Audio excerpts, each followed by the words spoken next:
Okay, I'm counting 2.5 this time, and I'm actually counting 2 and 20 minutes. One time I went out of control. Now, it might not look like it right now, but I used to be a very angry young man, so to speak. I used to go out of control very often, and I used to break things and do very stupid things. But one of the most stupid things I did while angry was killing. Yes. And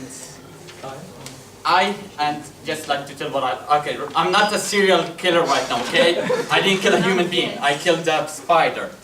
And it wasn't any spider, I had a spider which was a black widow. Do you know the black widow? Yeah. It's a big poisonous spider, it can kill you in 20 minutes. So basically I did the world a favor. However, that spider was my pet. I found that spider, I took it in, and I kept taking care of it. And I actually made a small little jar where it lived, and it made a small little whip, and I used to give it grasshoppers. That spider killed more grasshoppers than any serial killer in the world. So I also did grasshoppers a favor there. So one day I had this jar on the roof of my house because my father couldn't take a poisonous spider inside the house anymore. And I got into an argument with my parents. And I rushed out of the house, I got up, and I was like really nervous walking on the roof, and I grabbed the jar and I smashed it. And at that moment I realized, spider was inside!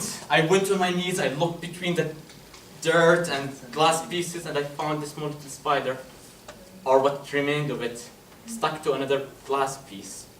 And that was the greatest regret of any action I took in any single second. I'm not saying this because of a speech, that's literally the greatest regret of my life is killing that black widow.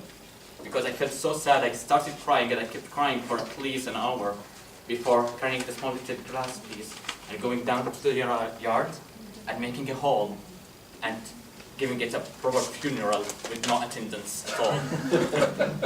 And that's, to me, how I made up for my crime. And I started to try to calm myself down more often because I realized that anger comes from weakness. You only get angry when you want to do something that you can't.